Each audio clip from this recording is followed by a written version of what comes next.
Thousands of people in London have been taking part in what is the world's largest Chinese New Year festival outside Asia. Trafalgar Square was the host to speeches and traditional performances, as well as a parade from Chinatown, marking the beginning of the year of the fire monkey. 3rd of March was World Book Day, where children across the country have been celebrating the authors and illustrators that they love the best.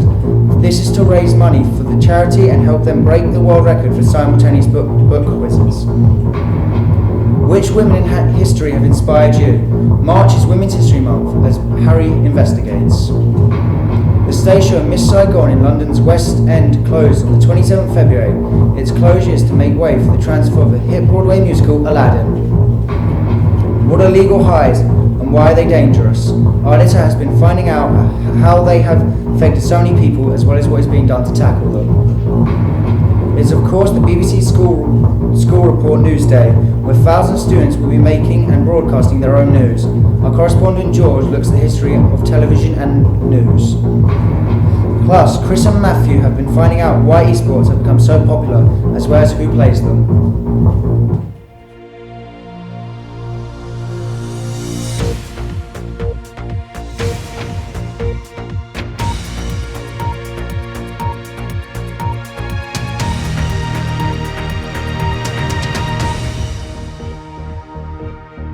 Hello and welcome to the BBC News School Report at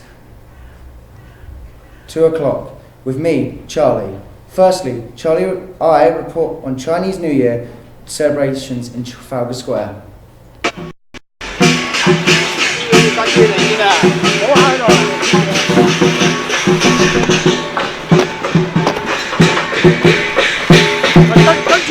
On Monday the 8th, we left the Year of the Goat behind and entered the Year of the Monkey.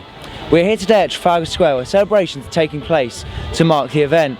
Later today there will be a grand parade to Chinatown where there will be a stage show with all different types of Chinese music, magic and dancing.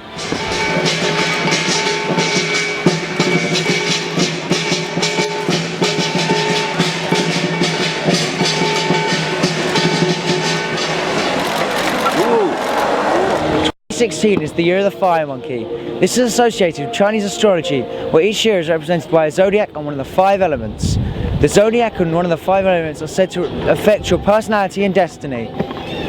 The monkey is the 9th zodiac. The people born in the Year of the Monkey are witty, intelligent and have a magnetic personality, but they are also mischievous, curious and very naughty.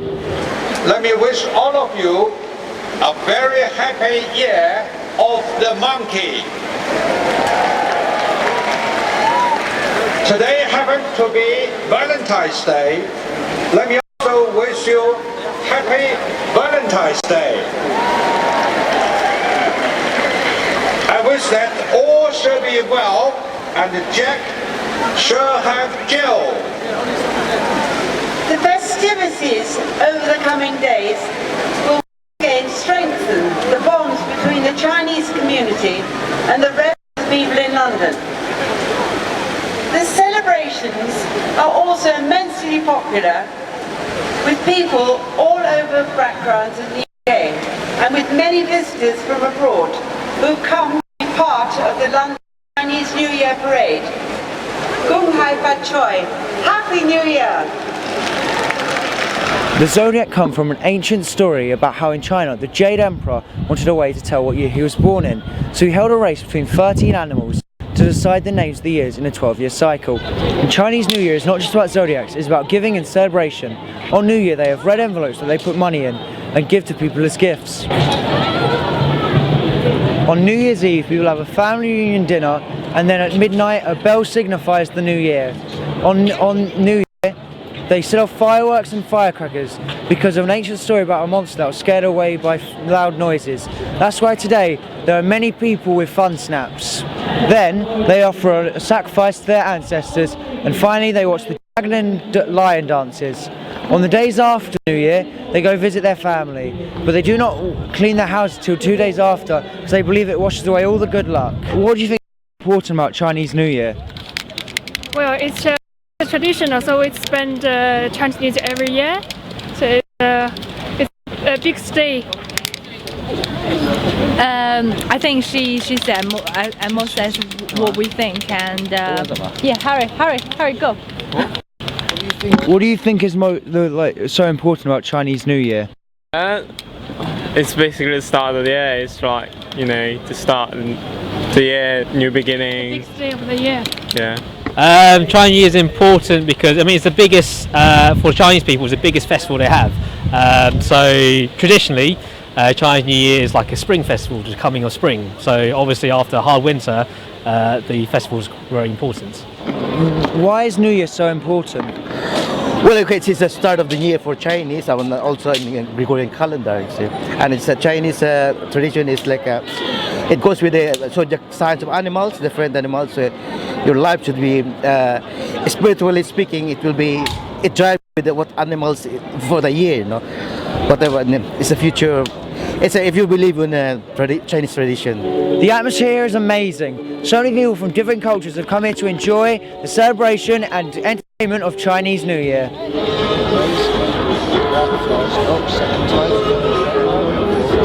All in all, Chinese New Year is about giving, family, and has been shaped by ancient stories still told today.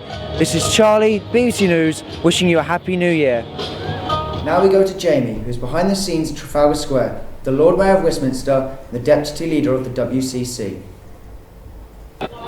What is the importance of Chinese New Year here in Trafalgar Square? We have a very large Chinese population in Westminster, and we have Chinatown, which is just behind Trafalgar Square. So it is absolutely wonderful that, you know, the Chinese come from all over the country to come to Chinese New Year, and this really is where China is. Robert, what you could add? Of course, Westminster likes to celebrate the fact we're such a wonderful, diverse city.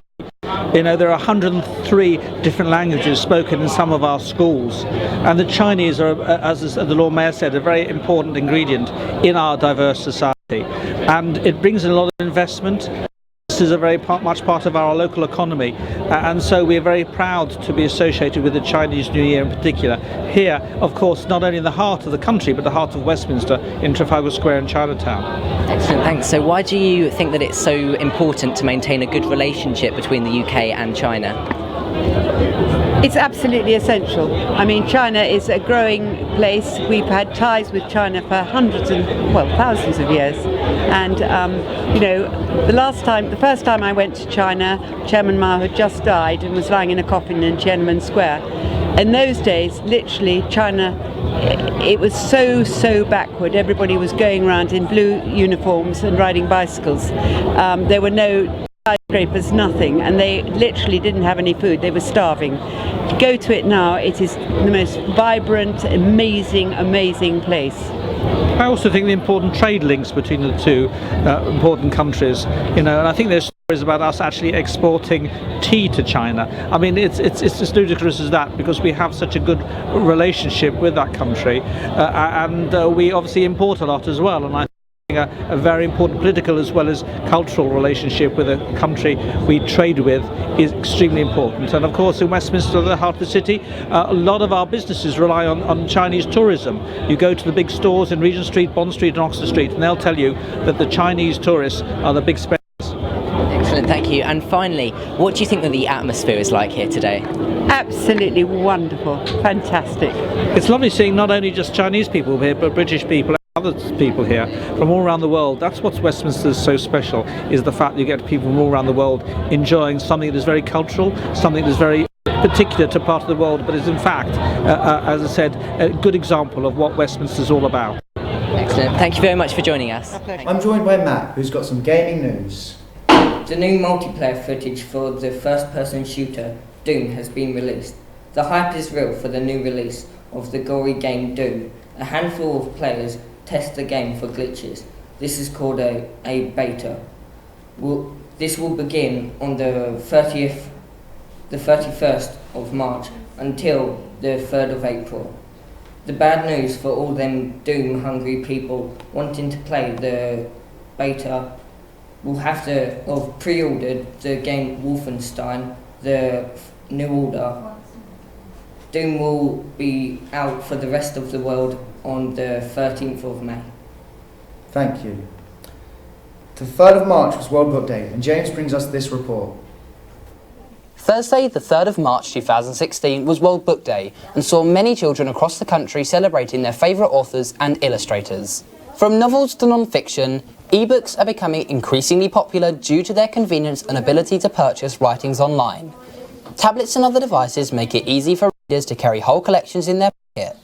Together with the fact that online gaming and the internet are often main pastimes of teens, bookshops and libraries are less full than ever before. A UK survey in 2013 showed that almost a third of 8 to 16-year-olds read fiction from online devices, 52% of which preferred reading from a screen, 32% preferred print, and the rest had no opinion or preferred not to read. Plus, of course, cinemas are booked up by people wanting to see the film versions. Successful films like The Hunger Games and Harry Potter were both books well before making it onto the big screen. I like an e-book for my holiday. I like real books when I'm not on a holiday. Probably an e-book because I have a Kindle, so I've got all my books on there and it's easy to carry around. An e-book because I could be doing something else while listening to it. I don't have to have two separate times to do it. I don't need to do it at one point then another. I prefer real books because it's easier to tell where you are in the book. You feel more of a sense of accomplishment when you finish it. And also e-books kind of give me a headache. I'd read an e-book as it's more portable and you always take your phone with you, so it's not extra weight or anything. I'd rather have an e-reader so I can store loads of books onto one device rather than having to carry around all my different books that I like to have. I'd rather read a real book. There's something to a real book that I much prefer than an e-book. I prefer reading an actual book because I like to have an actual book in my hands and turn the pages. Whereas an e-book, I've never really sort of liked the idea, and it's never been sort of one of the things that I've wanted to use. Reading a book. Honestly, I'd rather watch a film because then I can sort of get the idea more into my head, then I can understand what they're doing. But in a book, it takes about a chapter or so just to describe one part, which in a film will take about 2 minutes. I'd rather watch a film because I find them more entertaining. I'd rather read a book, but because I normally don't have a lot of time, it's quicker and easier just to watch a film. I would rather watch a film as I just prefer it. Reading a book takes too long. I'd rather read a book because you can imagine what it's going to be like and you can interpret it in your own way. Whereas a film, everything is there, you can't be imaginative of it at all. It really comes down to how I'm feeling at the time, or what sort of story it is. Because if the film's something I really want to see, then yeah, I would rather see the film.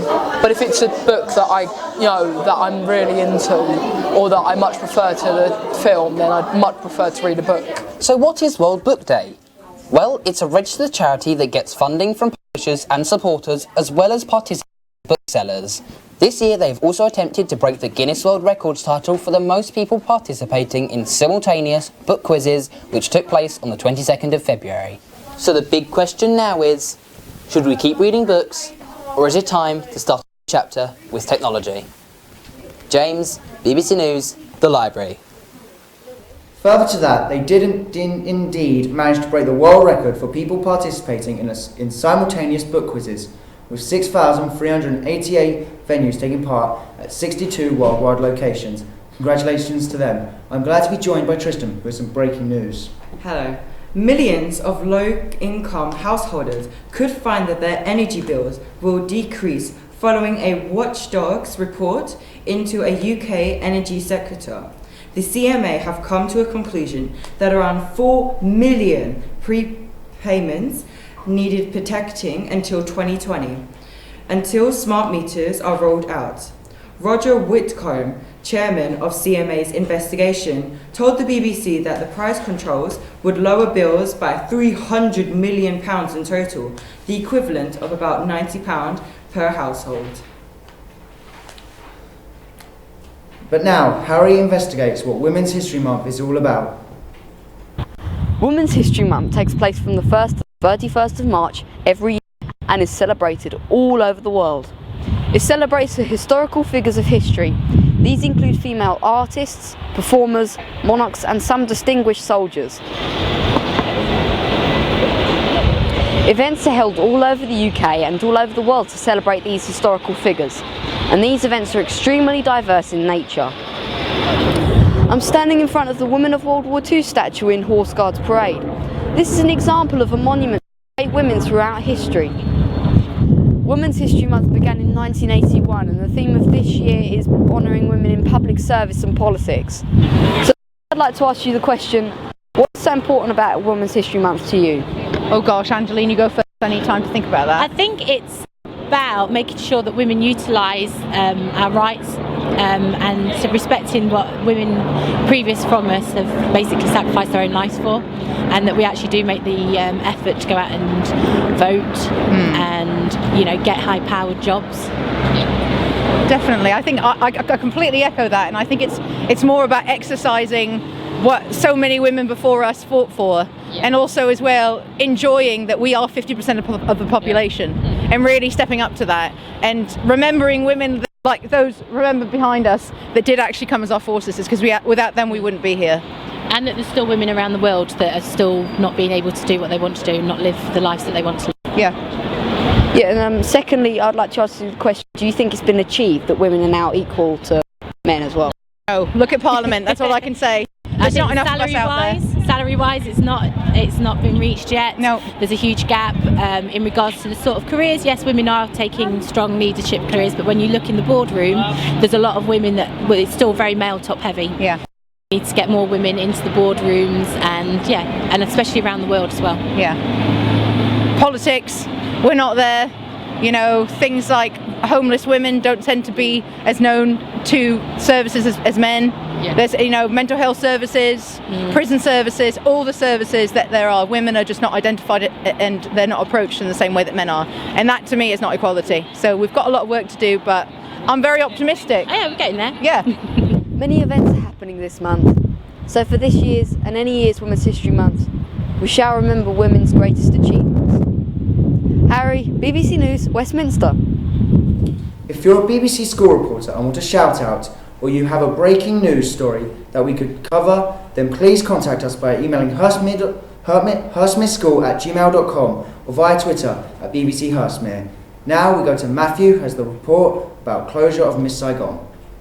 The West End revival of the award-winning and critically acclaimed musical Miss Saigon was performed for the very last time on the 27th of February this year.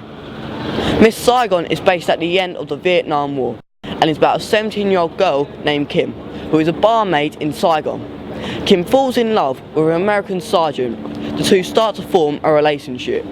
The show made its world premiere here at Theatre Royal Drury Lane, the current home of Charlie and the Chocolate Factory, starting in September 1989, where it ran for 10 years. It closed in October 1999 with over 4,200 performances, making it the longest ever running musical at the theatre. The show also debuted on Broadway at the Broadway Theatre in April 1991 and ran until January 2001 after over 4,000 performances. In 2014, the revival of the show was opened here in the Prince Edward Theatre, previous home of the Jersey Boys. The original musical was nominated for 4 Laurence Olivier Awards, winning 2, Best Actor in a Musical and Best Actress in a Musical.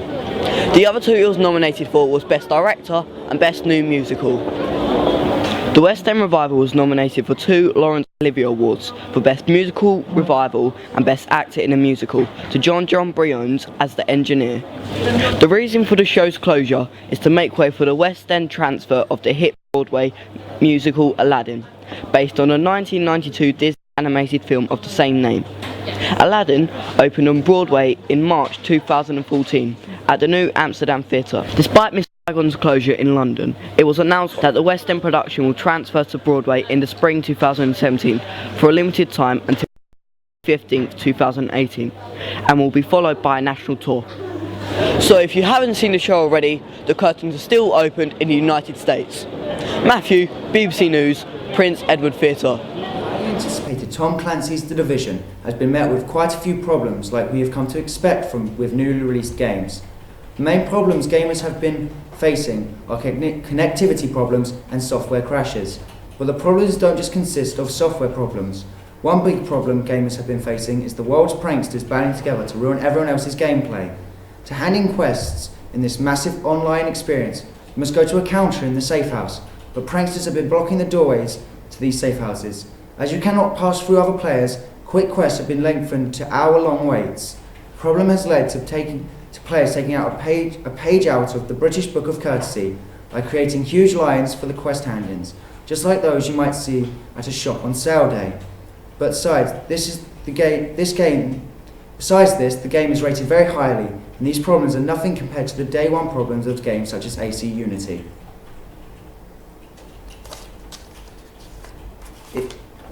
What are legal highs, and why are they dangerous? Our editor has been finding out how they have affected so many people, as well as what is being done to tackle them. Legal highs produce similar effects to those of illegal substances, however contain chemicals that are not yet banned. They are a growing problem faced by communities across the country, particularly affecting young people. Often they can be bought from online sources, with the ever-increasing use of social media and delivered anonymously to a set address.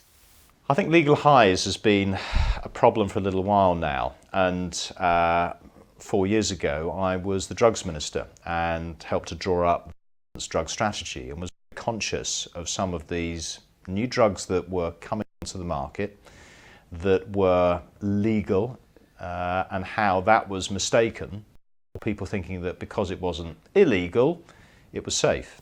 It was revealed that the use of legal highs has drastically increased in the last few years alone, with only 10 deaths from them in 2009 to 69 in 2012. The UK is the largest consumer of them in Europe. Examples of legal highs include Go Gain, Ching and Herbal Haze, which cost £15 to £20 online. However, one of the most commonly used is nitrous oxide, otherwise known as laughing gas. This colourless gas is concealed inside small silver cylinders, which people inhale to get high, unaware of the dangers.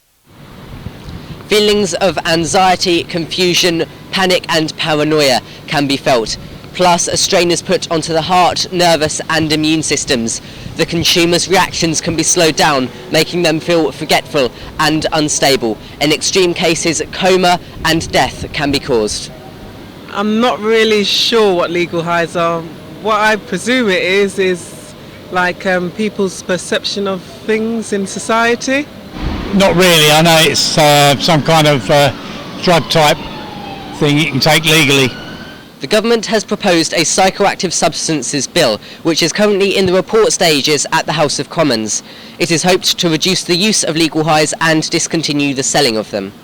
Here in Brixton, the London Borough of Lambeth has already put a ban on legal highs in July 2015 after their council found a link between the drugs and crimes such as theft, robbery and antisocial behaviour. PCSOs in particular are working with the Safer Neighbourhood teams to try and gather evidence against these substances by reporting and mapping where the laughing gas canisters have been found. These gas canisters are also used in industry. Things like making whipped cream and in coffee machines. These might all be exceptions to the law, as well as plant food and incense which contain psychoactive substances. So some might think that a blanket ban could be more trouble than it's worth. Jamie, BBC News, Brixton. Tristan is back with some more breaking news. J.J. Abrams, the director of the film Star Wars The Force Awakens, one of the best movies of 2015. However, some people noticed one glaring blunder in the film, which the director has now revealed his wishes he would change. He also said that when Chewbacca and Rey return from their mission, which saw Han Solo killed, he should have had General Lee Hug Chewy, who she has a 50-year history with, rather than Frey, who she'd never actually met. Explaining the scene, JJ said, "My thinking at this time was that Chukabao, despite the pain he was feeling, who focused on trying to save Finn and getting him taken care of." He also said that there will be a new Star Wars in 2017. Thank you. Today is of course the BBC School Report News Day, where thousands of students will be making and broadcasting their own news. Our correspondent George looks at the history of television news. And still to come, we have moved. We'll be showing you around the BBC's newsroom in central London and showing you how technology has changed the way we bring you the news. BBC News Report 94 years ago, on the 14th of November 1922. In 1922, there was only newspaper or word of mouth to receive information. But since then, there have been lots of advancements, such as radio, television, online, catch-up TV, and now some channels have even made the brave decision to become online only, such as BBC Three. The first ever BBC TV news report was on the 5th of July 1954, and it was a 20-minute bulletin read by Richard Baker. The BBC Director General Sir Ian Jacobs said, "This is the start of something we regard as extremely significant for the future," and how true those words were. It was introduced as an illustrated summary of the news. Sir Ian Jacobs added that news is not all an easy thing to do on television. A good many of the main news items are not easily made visual. Therefore, we have a problem of giving news with the same standards that the corporation has built up in sound. On the 9th of November 1997, the 24-hour news service was launched from here, Television Centre. In 2013, the news channel moved its headquarters to here, Broadcasting House, London, after a £1 million refurbishment. It is the home to the largest newsroom in Europe, as well as the World Service, Radio 1 and the flagship entertainment show, The One Show. The BBC is known worldwide as a respected and regulated broadcaster, sticking to its values of impartiality, honesty and creativity. BBC School Report is a project to give young people the chance of making the news. It is only a decade old and is in full swing. On the first pilot news day in 2007, more than 100 schools nationwide took part, and last year over 1,000 schools were involved. George, BBC News, Broadcasting House. Would you rather be outside playing football? Popularity. Chris and Matthew bring us the report about why that is. Inside playing video games. In the last 30 years, eSports has been increasing in popularity. Recently, Valve has announced that every CSGO major from now on will be a $1 million prize pool, starting with MLG Columbus in 2016. Popular esports include Counter-Strike, Dota 2 and League of Legends. Stephen Ellis is a retired League of Legends player who has travelled the world at the age of 19, playing in front of tens of thousands of people. The 29-year-old founder of CLG Red, Stephanie Harvey, is campaigning for more women to play esports. She previously won gold in 2011 and 2012 in the CSGO championships. Esports is about strategy and reaction speed. They have to be intelligent to devise a plan to beat their opponents. They also have to have lightning fast reflexes to counter their opponents. So where is esports going in the future? Is there going to be larger prize pools, more people involved, and women introduced to the community? There is still a debate over is esports a real sport. I think that it does require skill to play esports, so I do believe that it should be recognised more and recognised as an actual sport. I don't think that esports should be classed as a real sport, as it's a computer-generated game and you're not actually doing any physical effort into doing it, apart from moving your hands. But sport is more of like a thing where you go outside and you actually physically do it. Yeah, definitely, because people have got the passion for it to be a real sport, so why not competitions for it? So I think it should. Yes, I honestly do, because I feel like with sort of how big gaming is nowadays, I feel like they should be treated as a proper sport. And also with how big the competitions are nowadays, it is to a sort of sport scale, because they're being watched all over the world live on live streaming services. This has been Chris And Matthew. BBC News. Now for the sports news. Scotland has been eliminated from the World T20 Cricket Championship after Zimbabwe beat them by 14 runs. The must-win battle ended in defeat for the Scottish players, although they played well. The group will be playing one last match against Hong Kong on Saturday. There were some encouraging performances though, with 19-year-old Mard Watt on his way to picking up 2 wickets. However, congratulations go to the team for making it as far as they did. Rafael Nadal has denied he ever used banned substances to gain an advantage in sporting competitions or to speed up his recovery from injuries.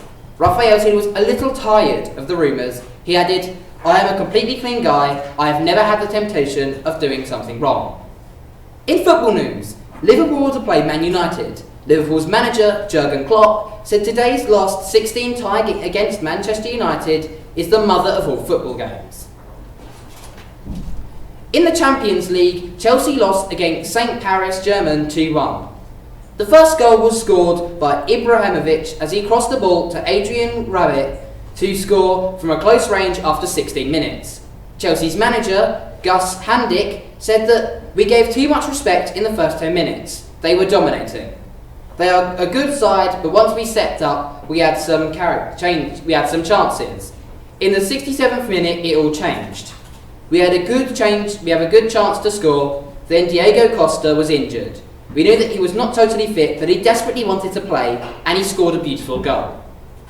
Now that the Football Supporter Federation has said that the away caps will now be £30 as a request from the Premier League. Marina Sharapova thanked fans for their support after she failed the drugs test. She took an illegal drug that was prescribed from a family doctor. The drug is Medolium, also known as Midronate, which is made to help treat diabetics and heart failure. She said she was unaware that Medolonium was added to WASDA's list of banned substances on the 1st of January and ends up with a 4-year ban. However, she is determined to play tennis again.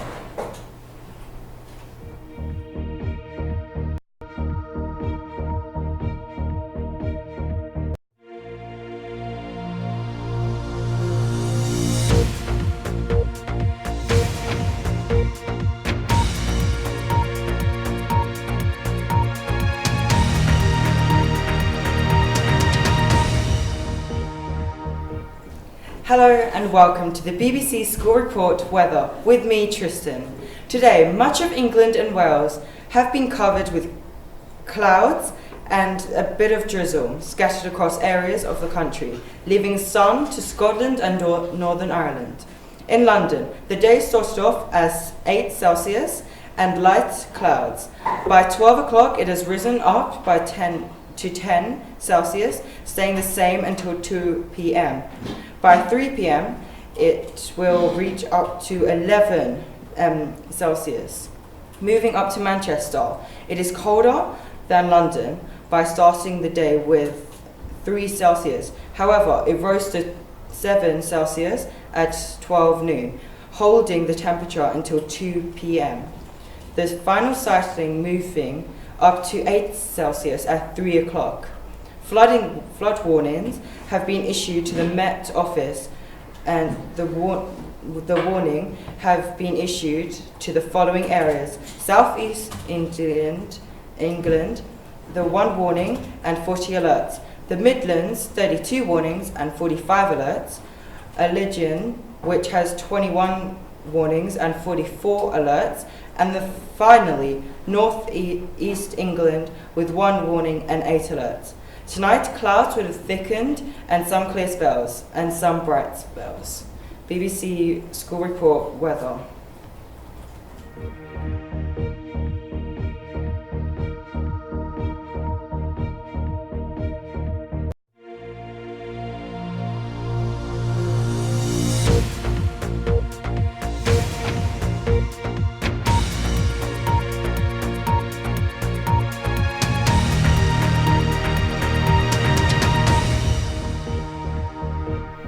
Don't forget, for a shout out or to report breaking news, you can contact us by emailing hurstmereschool@gmail.com or via Twitter at BBC Hurstmere. Well, that's all from us. We'll be back at 2:30. For now, you can keep up to date on the website and on BBC School Report Radio. Bye for now.